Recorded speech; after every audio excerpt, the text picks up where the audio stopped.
ठीक है बच्चों। आज जो है स्टार्ट करते हैं फॉर फीचर का कॉन्सेप्ट। ठीक है, एग्जाम बिल्कुल पास में है तो इसको जल्दी जल्दी क्विक रिवीजन के थ्रू देखते हैं। मैं आज एंट्री बता दूंगा तुम लोगों को, ठीक है, प्लस इसके अलावा जो भी कॉन्सेप्ट बनेंगे उसको इंट्रोड्यूस कर देंगे। तो सबसे पहले ध्यान से देखो फॉर फीचर। अच्छा तुम्हें पता है फॉर फीचर होता क्या है?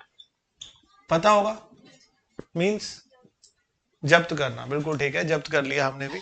तो अब जरा समझो कि फॉर फीचर का कॉन्सेप्ट समझते हैं कि कंपनी क्यों इशू करती है। देखो कई बार कंपनी क्या करती है, जब उसको फंड्स की रिक्वायरमेंट होती है ना, तो वो क्या करती है, फंड्स लेने के लिए पब्लिक के पास जाती है और जो पैसा होता है ना वो डिफरेंट डिफरेंट कॉल्स में लेती है।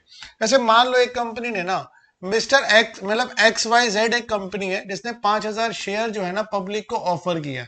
एक शेयर का प्राइस था 100 रुपए, एक एग्जाम्पल समझ लेते हैं। इसने बोला जी 10 रुपए हम एप्लीकेशन से चार्ज करेंगे, 50 रुपए हम अलॉटमेंट पे लेंगे और बाकी जो 40 रुपए जो है ना ये फर्स्ट एंड फाइनल कॉल पे रहेगा। यानी कि हमारे 100 रुपए पूरे हो गए। अब हुआ क्या, बाई चांस की बात है, एक मिस्टर ए था, उसके पास कंपनी के ना 100 शेयर थे। अब मिस्टर ए ने एप्लीकेशन का पैसा दे दिया, अलॉटमेंट का पैसा दे दिया, लेकिन वो फर्स्ट एंड फाइनल कॉल का पैसा नहीं दे पाया। ठीक है, अब फर्स्ट और फाइनल कॉल का पैसा नहीं दे पाया तो अब कंपनी के पास क्या राइट है? कंपनी कहती है कि अगर आपने फर्स्ट एंड फाइनल कॉल का पैसा नहीं दिया तो कुछ टाइम के लिए तो उसको एरियर्स में रखा, लेकिन एक टाइम के बाद जब कंपनी ने बार बार कॉल करने के बाद भी कोई रिस्पॉन्ड नहीं मिला तो कंपनी ने उनके शेयर कैंसिल कर दिए। ठीक है, तो इस कैंसिलेशन के प्रोसेस को ही ना हम जब एंट्री करते हैं फॉर फीचर के रूप में एंट्री करते भी हैं। ठीक है, अब कंपनी करेगी क्या, देखो पहले कंपनी अब कैंसिल कर रही है, यानी कि हमने एप्लीकेशन की एंट्री कर दी, अलॉटमेंट की कर दी, फर्स्ट एंड फाइनल कॉल की कर दी। या जब हम फॉर फीचर करते हैं ना तो ये ध्यान रखना कि किस टाइम पर फॉर फीचर किया जा रहा है। अब जैसे यहां तो हमें लास्ट में फॉर फीचर मिल गया, तो कंपनी के पास राइट है कि फर्स्ट एंड फाइनल कॉल के बाद डिमांड करो, उसके बाद उसके शेयर कैंसिल कर दो, ये कंपनी का राइट होता है। तो एंट्री क्या करते हैं, पहले मैं फॉर फीचर की एंट्री बता देता हूं। शेयर कैपिटल अकाउंट डेबिट, ठीक है, to share forfeiture account to calls in arrears account. अब देखो यहां पर ये तो मैंने नॉर्मल एंट्री की है कि ये एंट्री क्या होती है, लेकिन अब मैं अपने एग्जांपल के अकॉर्डिंग कर ये एंट्री करूंगा। तो एंट्री क्या होगी, यहीं पर ही कर देता हूं। Share capital account debit to share forfeiture account to share first and final call account, यानी कि कैंसिलेशन की एंट्री करेंगे। अब जरा ध्यान से देखना, कैंसिलेशन की एंट्री के अंदर हमने कॉल्ड अप कितना मांगा। सबसे पहले देखो कैंसिल उन्हीं शेयर को करेंगे जिस पर्सन ने पेमेंट नहीं किया, सारे शेयर को नहीं। यहां पर मिस्टर ए के सिर्फ 100 शेयर थे जिन्होंने पूरा पैसा नहीं दिया, तो मिस्टर ए के 100 शेयर हमने यहां पे लिए और क्या करेंगे, कॉल्ड अप। अब कॉल्ड अप कई बच्चों के लिए सबसे बड़ी समस्या होती है कि कॉल्ड अप कैसे बोलते हैं, कॉल्ड अप निकालते कैसे।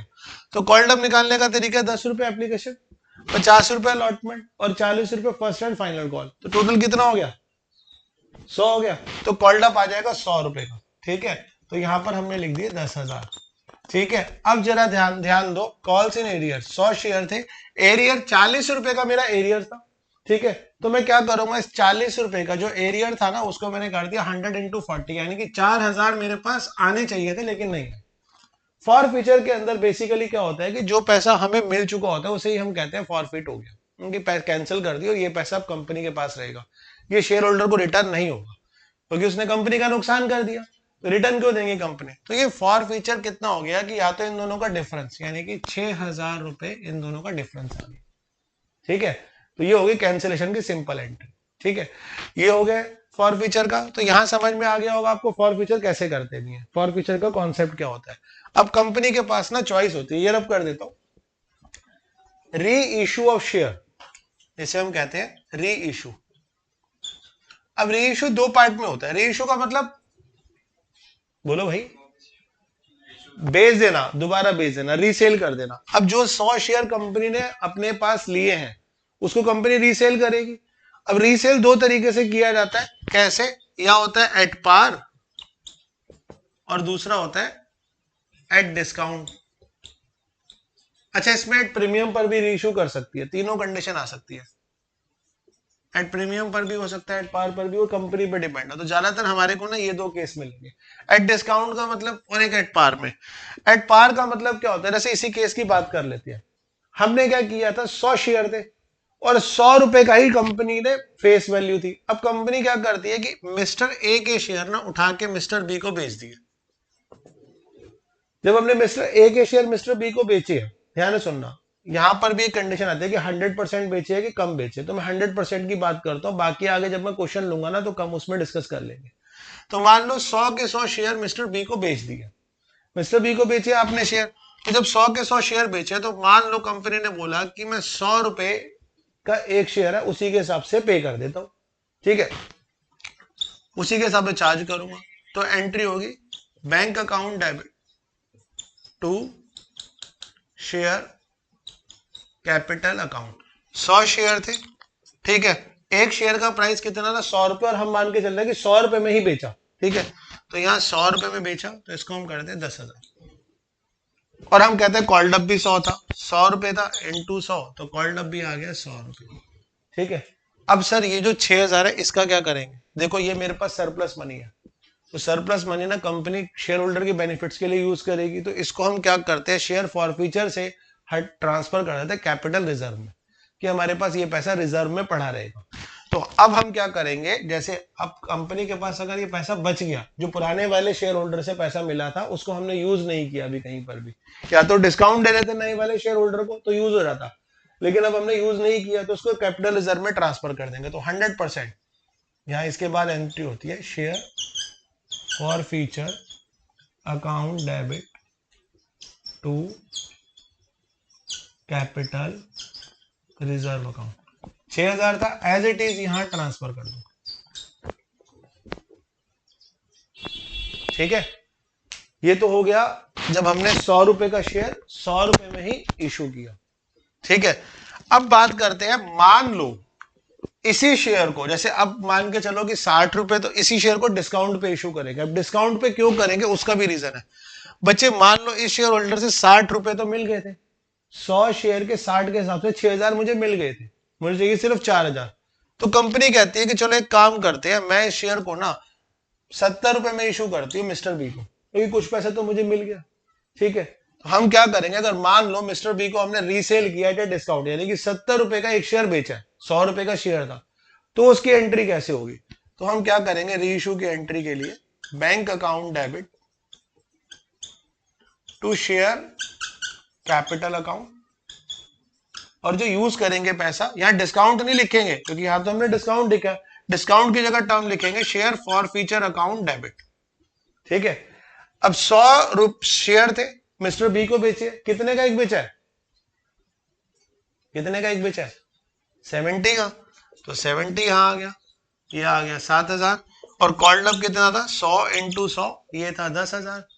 तो बच्चों यहाँ पे डिफरेंस कितना आया, 3,000। ये 3,000 जो हमने डिस्काउंट लिया ना, ये डिस्काउंट क्या था, जो 6,000 यहां तक बचा हुआ था ना, वो 6,000 में से 3,000 हमने यहाँ यूज कर लिया, मतलब नए शेयर होल्डर को डिस्काउंट दे दिया, जो उसका पैसा बचा हुआ था 6,000 हमने लिया था ना, उसमें से 3,000 का डिस्काउंट मैंने नए शेयर होल्डर को दे दिया, बाकी 3,000 बचा, तो उसको हम ट्रांसफर क्या करेंगे, कैपिटल रिजर्व में। तो 6,000 में से 3,000 तो हमने यहाँ यूज कर लिया, ठीक है, क्योंकि वहां क्रेडिट हुआ था। अब डिफरेंस को हम क्या करेंगे, एंट्री यही करेंगे, share forfeiture account debit to capital reserve, यहां मैं लिख दूंगा 3,000, ठीक है। तो कॉन्सेप्ट समझ में आ गया, कहीं पर कोई डाउट, कोई समस्या। चलो अब अपना इसमें हम प्रॉब्लम ले लेंगे, तुम्हारी जो भी इससे रिलेटेड प्रॉब्लम है, जो भी तुमने फेस की भी है, ठीक है। डाउट है ना, ये टीएस ग्रेवाल क्वेश्चन नंबर 50 है, ठीक है। अब पहले ना क्वेश्चन करने से पहले ना एक बार बना लिया करो क्वेश्चन का, थोड़ा क्वेश्चन करना आसान हो जाएगा, ऐसे स्टेटमेंट फॉर्मेट में लिख दिया करो, तुम्हारे लिए भी आसानी हो जाएगी। अब क्वेश्चन मैं एक बार पढ़ रहा हूं, Vikram limited forfeit 5,000 share of Rahul. Vikram limited ने 5,000 शेयर जो कि राहुल के थे उसको फॉरफिट किए। अब यहां लिखा है हु हैड अप्लाइड 6,000 शेयर। अब राहुल ने ना 6,000 शेयर अप्लाई किए थे, ठीक है, for non payment of allotment money of 5 पर शेयर। इसने नॉन पेमेंट क्या किया जी, अलॉटमेंट के 5 रुपए नहीं दिए and first and final call के 2 रुपए नहीं दिए, मतलब इसने सिर्फ एप्लीकेशन के 3 रुपए पे किए, ठीक है, and only application money of ₹3 was paid. अब ये कैंसिल कर दिया। अब यहां क्या कह रहा है, यहां कह रहा है आउट ऑफ दिस, अब कंपनी ने 5000 शेयर कैंसिल कर दिए एंड 3000 शेयर वर री इशूड एट ₹12 पर share fully paid up. 5000 share cancel किए हैं, लेकिन 5000 के 5000 शेयर इशू नहीं किए, री इशू सिर्फ 3000 की है। ठीक है, तो पहले करने से पहले ना इसका एक वर्किंग नोट बना लो, क्वेश्चन करना आसान हो जाएगा। ठीक है, पहले मैं वर्किंग नोट यहां बना के दिखा देता हूं, अब जरा ध्यान से समझना। मैं यहां बना देता हूं इसको भी, थोड़ा सा ना आसान हो जाएगा। ठीक है, तो पहले वर्किंग नोट देख लो क्या हुआ। अब हम क्या करेंगे, इसने अप्लाइड कितने शेयर किए थे, तो पहले लिखते हैं amount received on application. Application पे कितना पैसा आया, 6000 शेयर अप्लाई किए थे, कितने गए, ₹3 के हिसाब से, तो 18000 तो मेरे को at the time of application received हुआ। अब एडजस्ट कितना हुआ, ध्यान से सुनना, यहां पर भी प्रोराटा लगेगा। 5000 शेयर थे, ₹3 के हिसाब से 15000 एडजस्ट हुए, तो बचा कितना, 3000। ये आ गया एडवांस। ये जो एडवांस है इसको मैं कहां दिखाऊंगा, अलॉटमेंट पे। कहां दिखाएंगे हम इसको, अलॉटमेंट पे दिखाएंगे। अब हम क्या करेंगे, D1 अलॉटमेंट। D1 अलॉटमेंट में देखना जरा क्या होगा। अब अलॉटमेंट पे कितना पैसा आना चाहिए, अलॉटमेंट पे आना चाहिए सर कितने शेयर थे, यहां 5000 शेयर देखना, 6 मत कर देना, क्योंकि अप्लाइड उसने 6 किए थे लेकिन मिले 5 है, तो 5000 के हिसाब से इंटू 5 अलॉटमेंट का 25000 उसको पे करना था। अब कर दो जी लेस एडवांस, एडवांस का पैसा भी आ गया, कितना, 3000। हमने कितना करना है यहां पर, 22000। ठीक है, अब यहां पर ना जो आपको एंट्री पास करनी है सिर्फ फॉर फीचर और रीइशू की करनी है, क्योंकि क्वेश्चन में स्पेसिफिकली मेंशन है कि या तो फॉर फीचर और रीइशू की एंट्री करना, पूरी एंट्री मत करना, तो मैं सिर्फ उसी करके दिखाता हूं।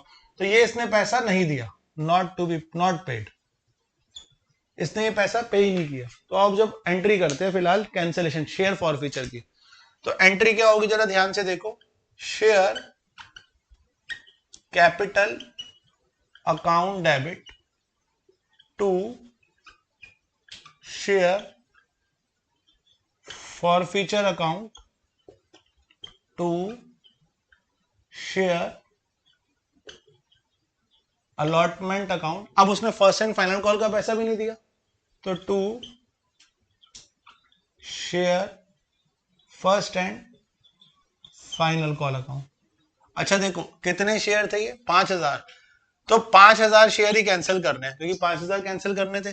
N2 अमाउंट कितना है, 5 और 2 7 10 है, 5 10,000, 5000 हमने ये कर दिया। ठीक है, अब अलॉटमेंट के कितने हैं, अलॉटमेंट पे यहां हमने ऑलरेडी निकाल रखा था 22000, एडवांस माइनस कर दो, तो यहीं से उठा लेना।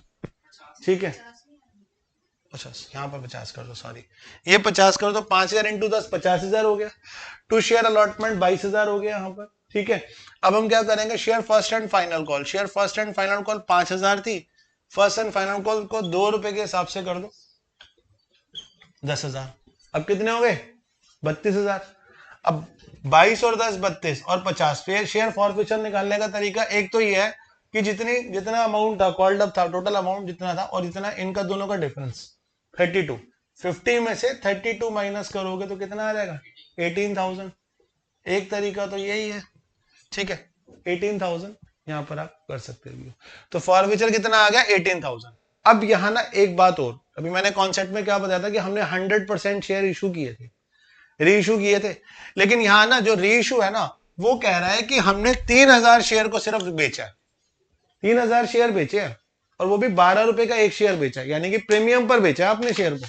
ठीक है, तो पहले एंट्री क्या होगी, पहले तो मैं 3000, तो एंट्री करते हैं, पहले इसकी एंट्री कर देते हैं, bank account debit to share capital account to security premium. ठीक है, कितने में बेचे, 5000, अच्छा 3000 शेयर बेचे, ₹12 का एक शेयर था, तो ये आ जाएगा 36,000। ठीक है, अब यहां पर है 3000 शेयर है, फुली पेड अप था, ₹10 का एक शेयर था, ये कितना आ जाएगा, 30,000। अब देखो, सॉरी इसको यहां लिखना है ना, शेयर कैपिटल 3000 इंटू 10, ये आ जाएगा 30,000। अब ₹2 प्रीमियम के चार्ज किए हैं, 2 इंटू 3000, तो ये आ जाएगा ₹6,000। ठीक है। अब सर यहां पर एक सवाल उठता है कि यहां हमने 5,000 शेयर का फॉरफीचर निकाला 18,000 और री इशू किया 3,000, तो जो रिजर्व अकाउंट में जाएगा कैपिटल रिजर्व में, तो वो कहां पूरा का पूरा 18,000 ट्रांसफर कर दूं? नहीं, चाहे यहां पर फॉरफीचर आपने कुछ भी यूज ना किया हो, यहां प्रीमियम पर बेचा हो, लेकिन अब जो आप रिजर्व में ट्रांसफर करोगे ना, वो 3,000 शेयर का रिजर्व ट्रांसफर करोगे। क्यों? क्योंकि 5,000 में से ना आपने 3,000 शेयर ही सिर्फ बेचे हैं, बाकी 2,000 आपके पास है ना। तो पहले हम क्या निकालेंगे? 3,000 शेयर का फॉरफीचर अमाउंट निकालेंगे। तो देखो वो कैसे निकालते हैं। 5,000 शेयर का फॉरफीचर कितना था? 18,000 रुपए। एक शेयर का कितना आया? 18,000 डिवाइडेड बाय 5,000, और आपको चाहिए 3,000 शेयर का, तो 18,000 डिवाइडेड बाय 5,000 इंटू 3,000। ये यूनिटरी मेथड है, छोटी क्लास में हमने पढ़ा था। 3 0 कैंसिल, कितना आ जाएगा? 10,800। ठीक है, कितना आ गया? 10,800। अब मैं क्या करूंगा, यहीं पर ही एंट्री यहां कर देता हूं।